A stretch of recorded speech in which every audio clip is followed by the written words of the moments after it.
Om Swastiastu. Nama saya Ibtu Tresnawindu dengan NIM 1815051013 dari kelas PTI 5B. Di sini saya mendapatkan bagian presentasi dari internet teleponi sampai dengan SIP.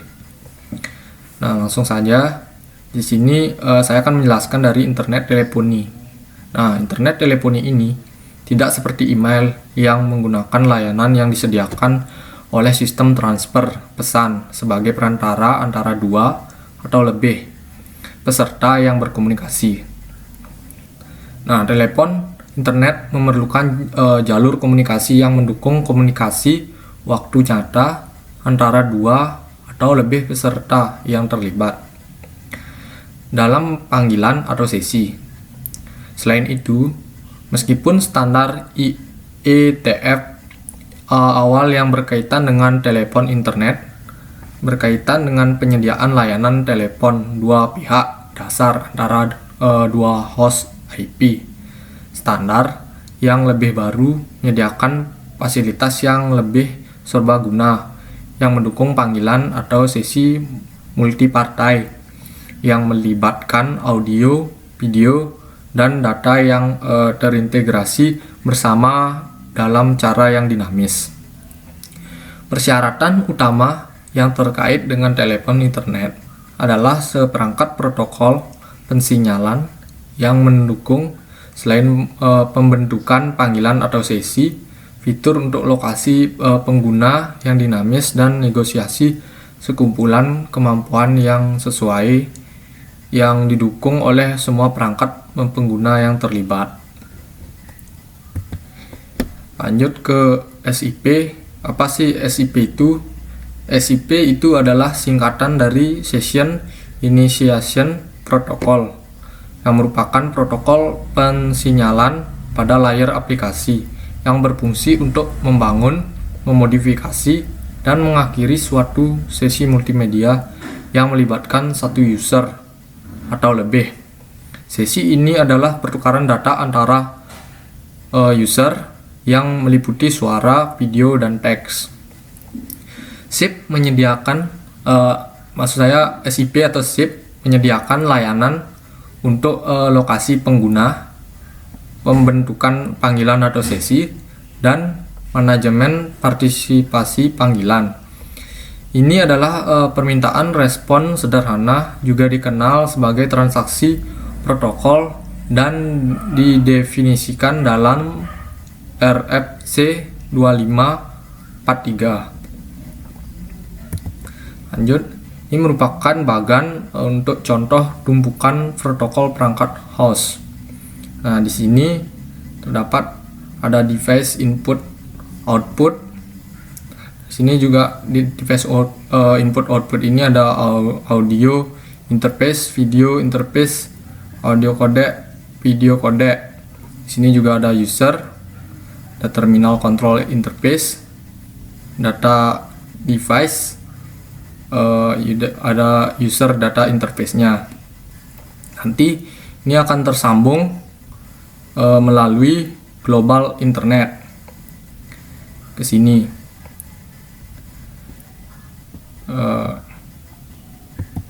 Lanjut ke yang ini merupakan tanggapan SIP atau jenis pesan pensinyalan permintaan. Di sini terdapat ada invite, ACK, register, option, cancel, buy. Ini merupakan penjelasan dari masing-masing seperti invite, ACK, option, buy, cancel, dan register tersebut. Di sini invite itu mengidentifikasikan jika user atau layanan sedang diundang untuk bergabung dengan sesi. Yang untuk ACK mengkonfirmasi jika klien sudah menerima respon terakhir untuk permintaan invite dan hanya digunakan di permintaan request. Untuk option digunakan untuk mempertanyakan server tentang kemampuannya.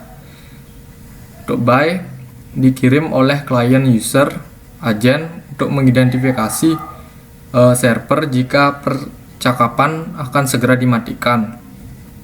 Untuk cancel, untuk membatalkan permintaan yang sedang menunggu. Untuk register digunakan oleh klien untuk mendaftarkan informasi kontak, respon, pesan berisi kode, status, dan informasi tentang kondisi permintaan.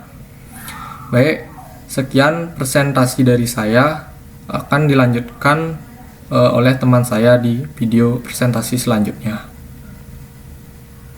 Halo semuanya, saya Kades Wisata akan mempresentasikan terkait penggunaan langsung server proxy.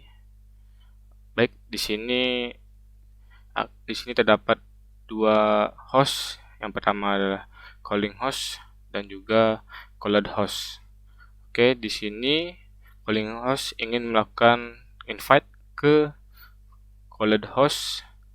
Namun sebelum itu, calling host terlebih dahulu mengakses network yang selanjutnya dibawa ke PSA.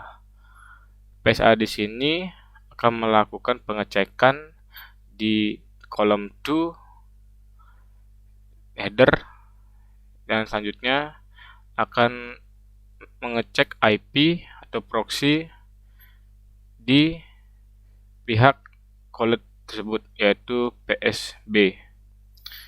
Nah, setelah mendapatkannya, PSA akan melakukan invite ke PSB.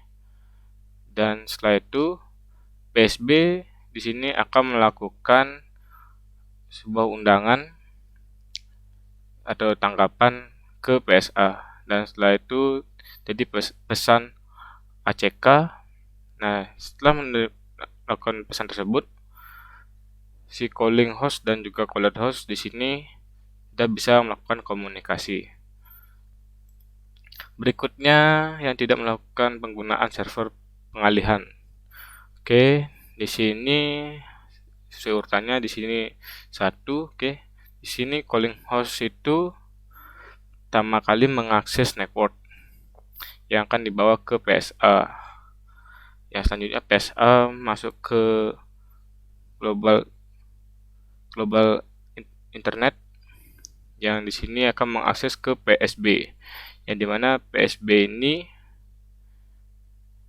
akan diminta invite oleh PSA ke company.com.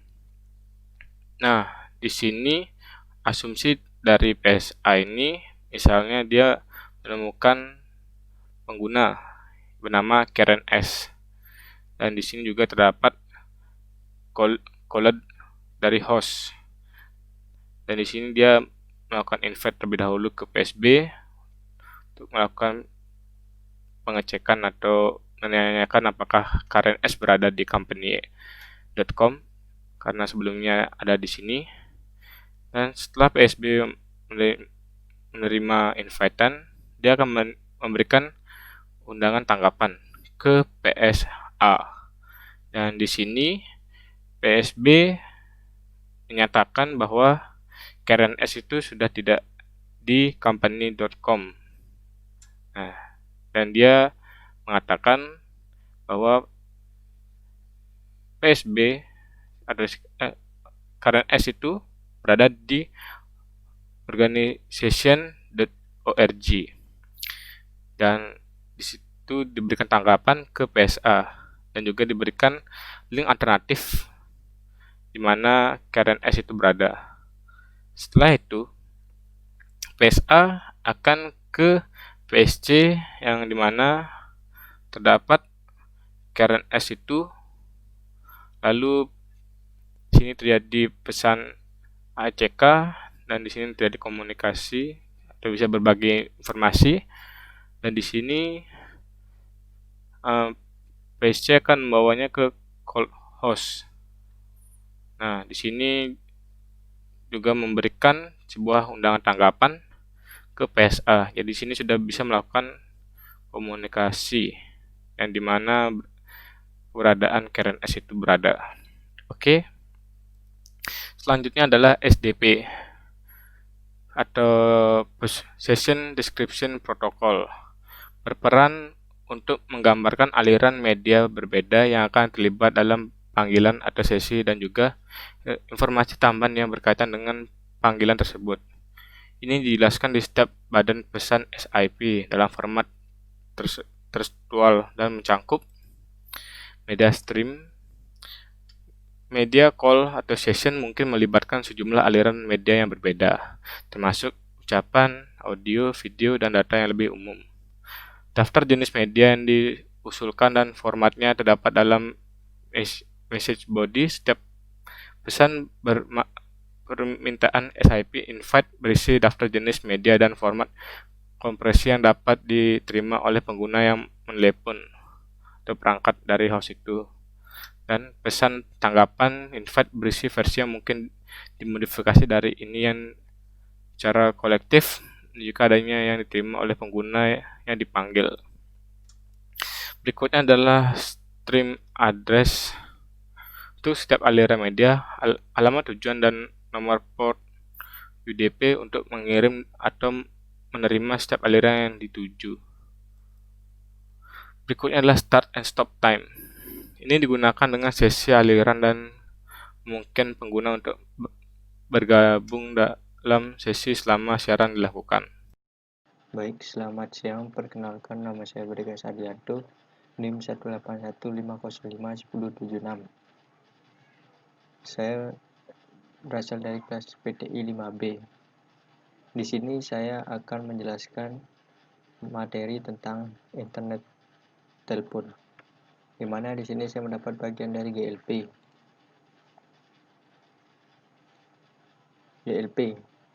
Dalam prakteknya, PSTN atau ISDN dan internet merupakan jaringan global atau internet works. Oleh karena itu, ketika pengguna yang dipanggil dilaporkan ke PSTN atau ISDN karena potensi bandwidth yang lebih tinggi yang terkait dengan internet, itu lebih disukai menggunakan internet untuk sebanyak mungkin jalur koneksi. Bisa jadi, untuk melakukan ini membutuhkan pertama, gateway yang terkait dengan masing-masing jaringan akses PSTN atau ISDN. Yang kedua, ketika panggilan dibuat untuk memanfaatkan gateway yang paling dekat dengan pengguna yang dipanggil atau memanggil. Internet terdiri dari sekumpulan file yang saling berhubungan jaringan atau internet works. Oleh karena itu, biasanya setiap kawasan internet jaringan nasional memiliki sejumlah gateway yang terkait dengannya. Masing-masing jaringan ini memiliki satu atau lebih lokasi server.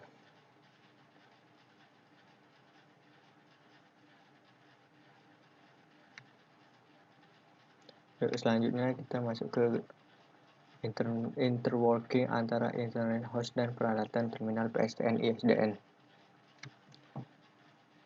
di mana ini GW yang artinya yaitu signaling atau media gateway. Untuk IAN panjangnya adalah Internet Access Network. Untuk SS7 yaitu Signaling System nomor 7, nomor 7. Untuk LS yaitu Location Server. Ini location server. Dan GLP yaitu seperti yang tadi yang pertama itu Gateway Location Protocol. Nah, di sini saya akan menjelaskan dari interworking antara internet host dan peralatan terminal PSTN atau ISDN. Seperti yang dapat kita simpulkan dari gambar ini, ketika perangkat pengguna yang disebut terpasang ke segmen subnet dari PSTN ISDN ini, pesan ship invite harus dikirim ke gateway yang terdekat dengan segmen yang disebut peralatan terminal terpasang. Oleh karena itu, masalah utama ialah diberikan nomor telepon konvensional. Bagaimana pesan invite dirutekan ke gateway yang terdekat dengan pelanggan dengan nomor ini. Ini merupakan peran server lokasi dan pengoperasiannya sebagai berikut. Setiap gateway mengetahui kode regional, internet regional, atau nasional dari segmen tersebut PSTN atau SDN yang terpasang. Biasanya ini dimasukkan oleh manajemen jaringan. Selain itu, di sisi internet, setiap gateway memiliki IP. Alamat IP dan juga mengetahui alamat IP dari location server yang dilampirkan jaringan regional atau nasional yang sama. Setiap gateway ini kemudian menggunakan alamat IP masing-masing LS lokalnya untuk menginformasikan mereka tentang regional atau nasional, kode segmen PSTN atau SDN yang dilampirkan. Lewat sini, setiap LS mempelajari kode regional atau nasional ruas-ruas tersebut, PSTN atau SDN, tempat semua gateway terpasang. Dari sini, IP alamat gateway yang harus digunakan untuk masing-masing kode ini.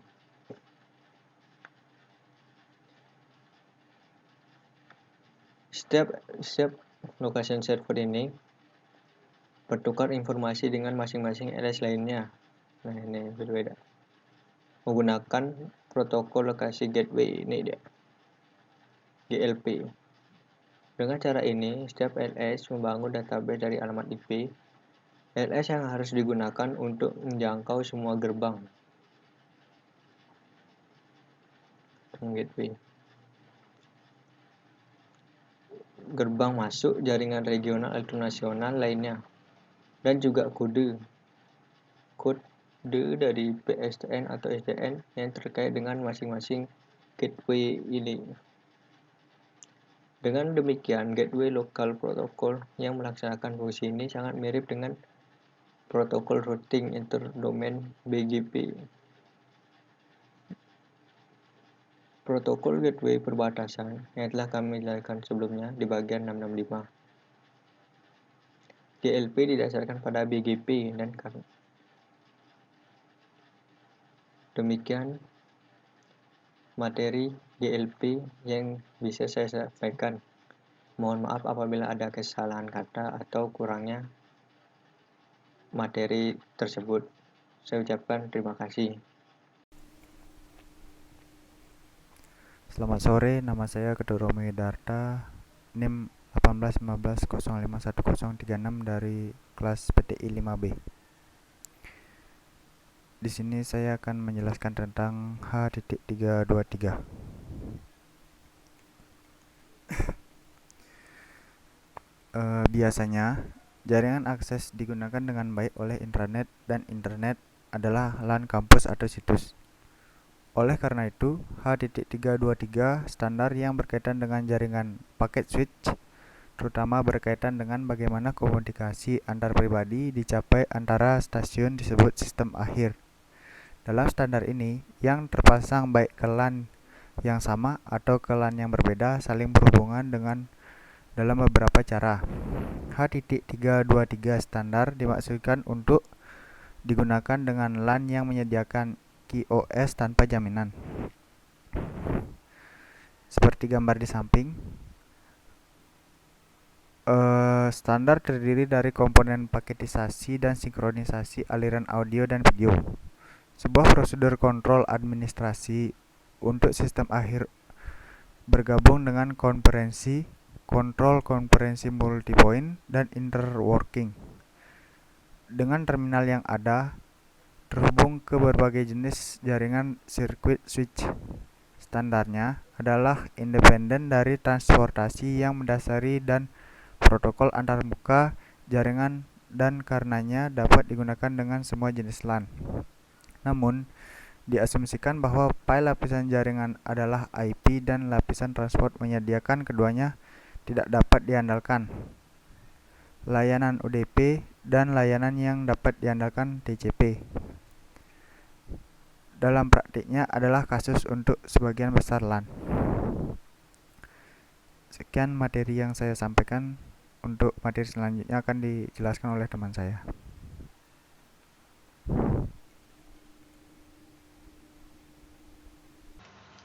Om Swastiastu. Perkenalkan, nama saya Ida Bagus Sudat Febriana, kelas 5B dengan NIM 1815051039. Baik, di sini saya akan menjelaskan tentang file setup. Nah, seperti itu.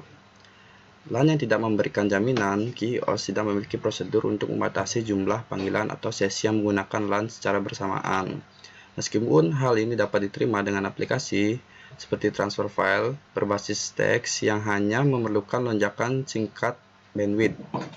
Dengan aplikasi yang melibatkan audio dan video, pendekatan ini seringkali tidak dapat diterima karena potensi bandwidth yang besar yang akan diperlukan untuk mendukung banyak panggilan bersamaan atau sesi dapat melebihi total bandwidth yang tersedia dengan LAN. Untuk membatasi jumlah panggilan serentak yang melibatkan multimedia, perangkat yang disebut gatekeeper H323 dapat opsional atau digunakan. Pada dasarnya, selama menyiapkan panggilan konferensi multimedia, setiap sistem akhir yang terlibat dalam konferensi harus terlebih dahulu mendapatkan izin dari penjaga gerbang atau disebut gatekeeper. Kemudian bergantung pada level pengguna LAN saat ini. Gatekeeper memutuskan apakah panggilan dapat dilakukan. Jika peningkatan alokasi bandwidth diperlukan selama panggilan, izin sebelum harus diperoleh dari gatekeeper. Nah, ini adalah contoh gambar dari call setup seperti itu.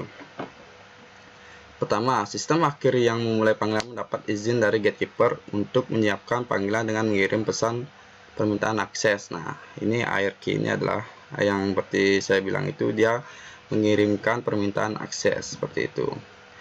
Nah, sehabis itu ARQ akan ke penjaga atau gatekeeper untuk merespon dan meminta konfirmasi agar bisa diterima. Sesudah dari gatekeeper, dia akan langsung ke ACF. Ya, ACF itu adalah dimana dia mengonfirmasi akses. Nah, akses dari permintaan dari si ARQ. Nah, seperti itu. Sesudah ke ACF, kemungkinan juga bisa ARQ ini bisa ketemu ARJ seperti itu. ARJ ini dimana dia itu bisa melakukan penolakan akses. Nah, seperti itu. Nah, dengan asumsi izin diterima untuk panggilan dua pihak, terminal yang memulai kemudian mengirimkan pesan permintaan pengaturan langsung ke sistem akhir yang dipanggil. Yang terakhir, pertama kali yang dilakukan adalah mengakui penerimaan permintaan seperti itu. Pengaturan dengan mengembalikan pesan, kemudian lanjutkan panggilan langsung ke sistem akhir yang memulai selanjutnya melanjutkan untuk mendapatkan izin dari gatekeeper tersebut seperti itu. Untuk mengambil bagian dalam panggilan melalui pertukaran pesan seperti ARQ dan ACF dengan asumsi izin yang diberikan, sistem akhir yang dipanggil mengirimkan pesan peringatan langsung ke sistem akhir untuk memulai yang setara dengan nada dering yang terdengar saat mengatur panggilan telepon melalui PSTN. Nah, akhirnya jika pengguna penerima panggilan tersebut, maka sistem akhir yang dipanggil mengembalikan pesan koneksi langsung ke sistem akhir yang memulai seperti itu. Nah, ini yang tadi saya jelaskan tentang call setup yang proses dalam ini yang bisa bertemu dengan gatekeeper kayak seperti itu. Nah, sekian dari presentasi saya. Bila ada salah ucap maupun kata, mohon dimaafkan. Sekian dan terima kasih. Om Santi Santi Santi Om.